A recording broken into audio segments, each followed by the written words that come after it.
درود شنوندگان گرامی، گفتارمان را از سلسله خوانش ادبی آغاز می‌نماییم.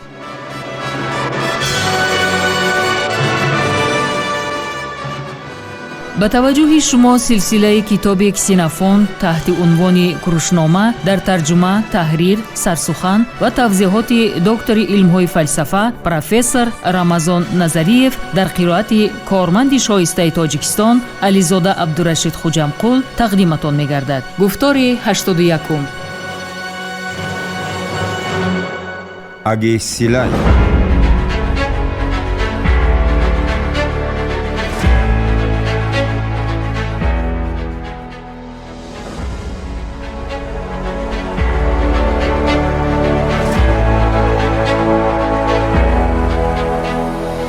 و این چنین با سببی زیرین نیز سزاوار تعریف و توصیفی خاصه است. هرچند او حاکمی دولت‌های زیاد زمین‌های قطعی و جزیره ها بود، پس از آن که دولت اسپارتا به او قوه‌های بحری پیشکش نمود و صرف نظر از آن که شهرت و قدرت او به طور غیر عادی افزایش می‌یافت و می توانست برای خود هر گونه منفعتی را که می خواست به دست آورد، در عین زمان نقشه برای او اهمیت خاصه داشت که طبق آن هر قدرتی که قبل از همه نیتی ضبط کردنی اله در داشت باید تارمار گردد. بنابراین صرف نظر از همه این برایش جایز نمی دانست که پایبندی یگان امکانیتی گردد که برای او مهیا می شد.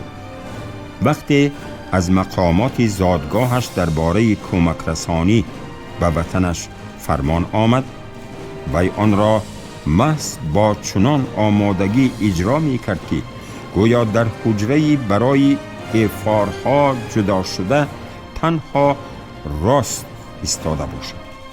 به این وسیله وی روشن نشان می‌داد که وطن خود را به تمام جهان دوستان دیرینه اش را به نو پیدا شده آنها عوض نمی کند و عمل عادلانه و نجیب را از منفعت ننگین گرچندی که خوفناک باشد هم افضل تر می دانست.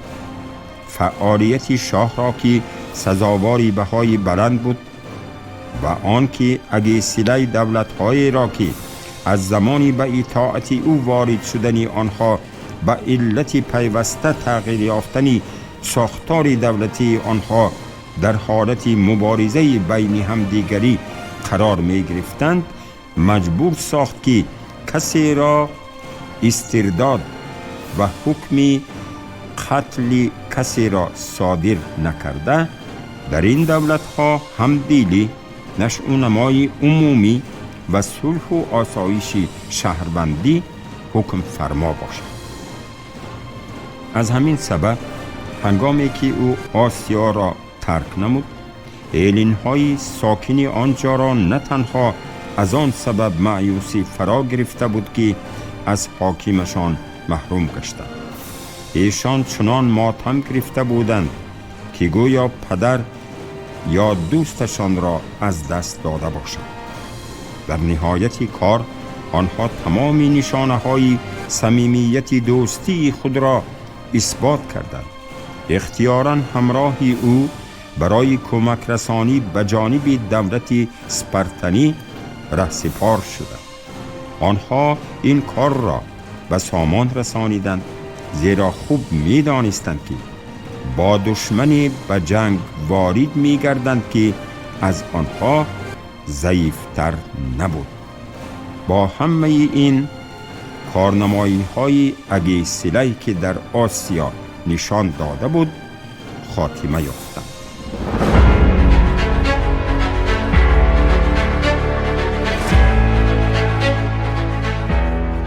اگیسیلای بابی دویم.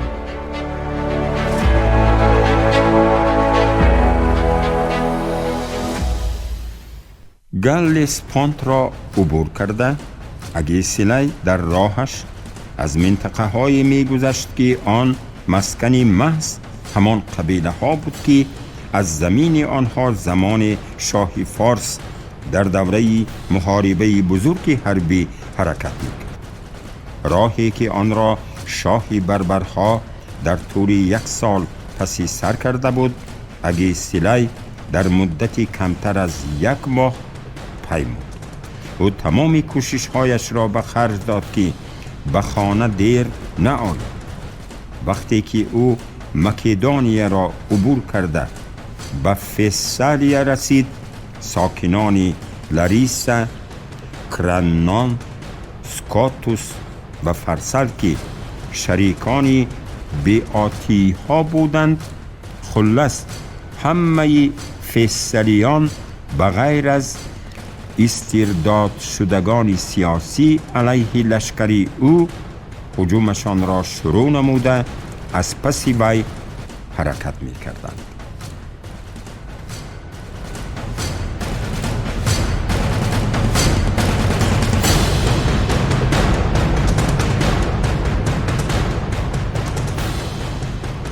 اگیسیلای تا این وقت لشکرش را با صفکشی کره به پیش می برد. کره کلمه فرانسوی مربع یک شکلی صفکشی نظامی پیاده‌گردها است که امکان میداد به دشمنی از هر طرف حمله کننده مقابلت کنند. کره را در محاربه های ریم و یونان قدیم به کار می بردند. آن مخصوصاً در آخر عصر 18 در دوره گذریش از تاکتیک هجوم از روی خطی راست به تاکتیک هجومی ستون شکل و صفکشی پراکنده شکل به کار می رفت و اساساً برای به قفا گردانیدن هجومی اسکران سواره پیش بینی شده بود. کره شکل مربع راست کنجه داشت که در آن هر یک جنبه صفکشی کشاده و یا ستون شکل داشت. آن در ابتدا تمام لشکر را در بر می گرفت. در عین زمان کره سست حرکت بود و رخنشوی صفهای آن از طرف دشمن باعث ویران شدن ترتیب جنگ و مغلوبیت عمومی می گرد. شرح مترجم تاجیکی کتاب.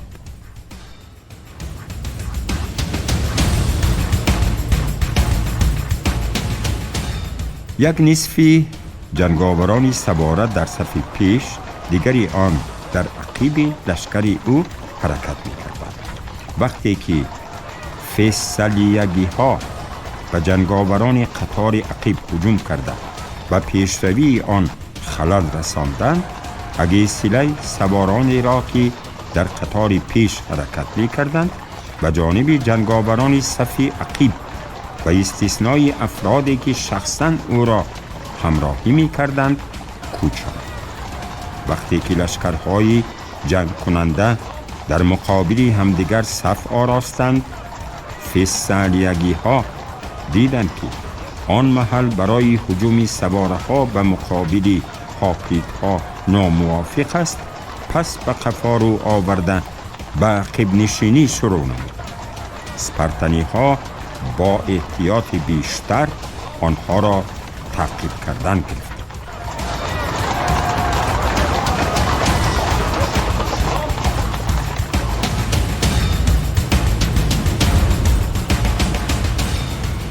اگیسیلای اشتباهی هر دوی آنها را درک کرد. وی به بهترین سواره هایی که همراه او بودند فرمان داد که با تمام قوه به تعقیب فسالیگی ها روند و به آنها امکان ندهند که صفهایشان را بازسازی نموده از سر نو با دشمنشان روبرو آید. همین فرمان اگیسیلای را آنها می بایست به همه سربازان باقی مانده می رسانید. فسالیان در زیر فشار هجوم سواره های اگیسیلای که ناگهان به آنها هجوم کرده بودند به عقب نشینی دوام دادند. فسالیانی را می خواستند با تعقیب کنندگان خود روبرو آیند، در حال واخوردند که اسبهایشان را به به قفا می‌گرداند. با گیپرخی سواره های فرسل پال خرم میسر گردید که گروه جنگاوران خود را رو به رو در مقابل رقیبش کردند، ولی در جنگ با آنها هلاک شد. بعد از آن فیصلیان به ترتیبانه رو به گریز نهادند. بعضی آنها به قتل رسیدند، دیگری آنها به اسارت افتادند. فرارشان را ادامه دادند. آنها تنها هنگامی به کوه نرتاکی رسیدنشان توقف نمودند.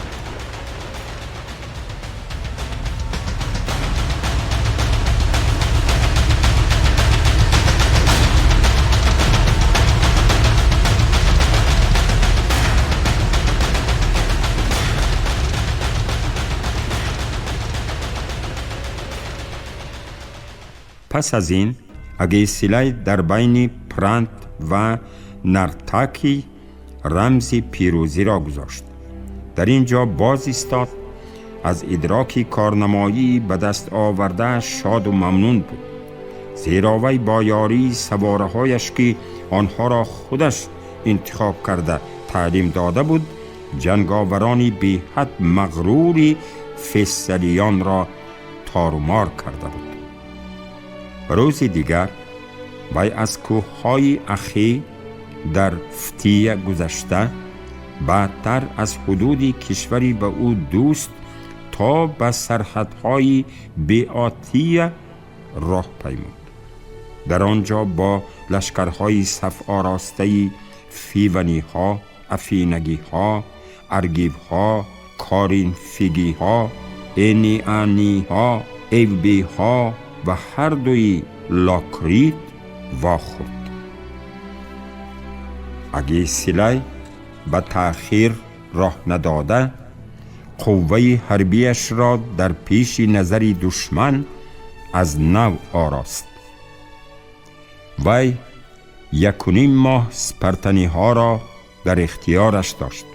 از همپایمان های محلی با او تنها آرخامینی ها و فاکی ها بودند. با آنها این چنین قوه حربی را باید ضم نمود که آنها را از آسیا آورده بود.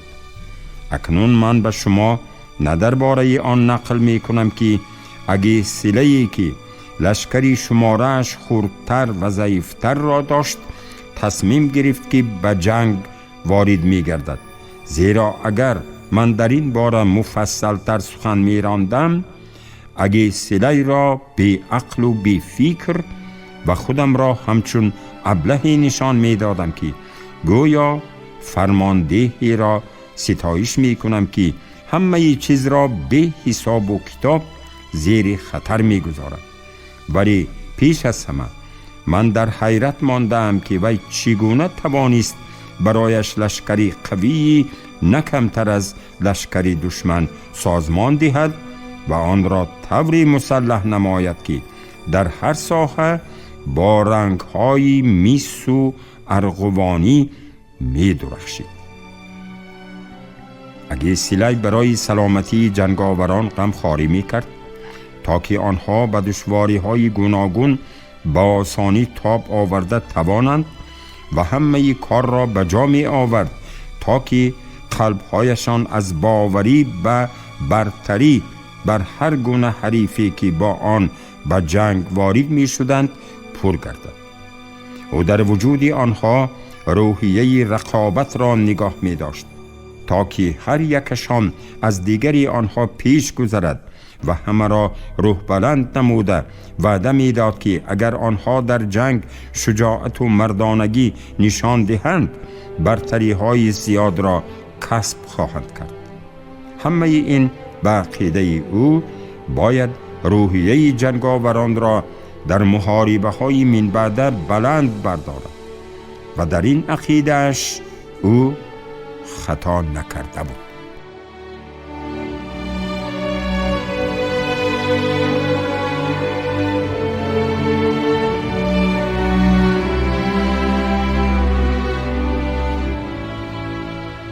حالا من درباره خود جنگ صحبت می کنند.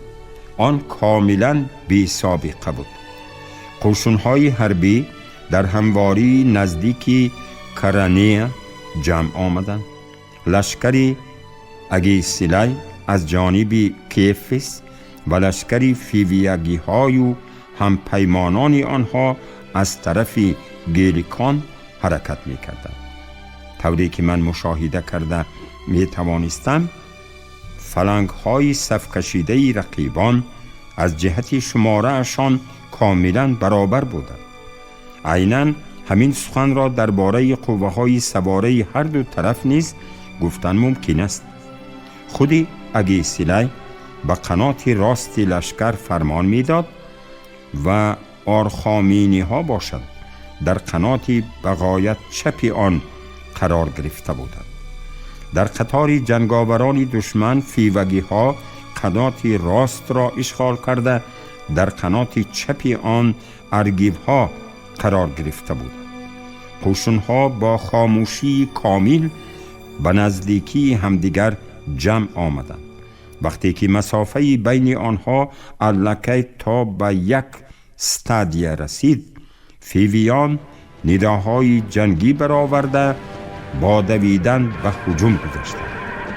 هنگامی که دشمن الکی از فلنگ اگیسیلای در مسافه 3 متر قرار گرفت، زرخریدان که تحت فرماندهی گریپیت آمده بودند نیز به سوی او شتافتند.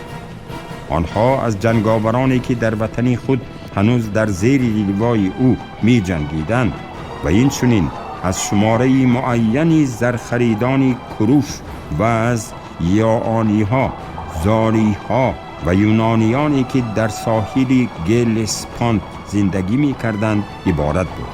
همه آنها در هجوم اشتراک کرده به مسافه نزدیک آمدند که با نیزه به دشمن رسیدن ممکن بود و دشمن را سرنگون ساختند.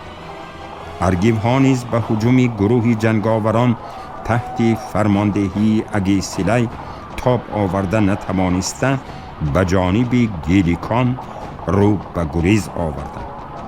در این لحظه وقتی که بعضی از زرخریدان الکی اگیسیلای را با گلچنبر سرفراز می نمودند، به او خبر رسید که فیوی ها صف آرخامینید ها را با شمشیرها بریده و ما بین قافله زده در آمده.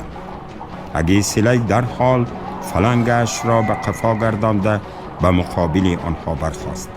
در نوبت خود فیونی ها پی بردند که هم پیمانهایشان به سوی گیلیکان می دوند و می خواهند که به جانب همراهانشان رخنه زنند. پس دلیرانه به هجوم گذاشتند. در این لحظه اگیسیلای بی شبه فرماندهی جسور به نظر می رسید، گرچندی که تصمیمش بی خطرترین نبود و امکانیت داشت که صف دشمن را رخنه سازد و بعد از قفا حرکت کرده به قبگاهش هجوم کند. اما او به این کار دست نزد و با فیوی ها روبرو آمد. با سپرها به هم برخورده همدیگر را به تنگی می آوردند، می جنگیدند، می کشتند و می مردند.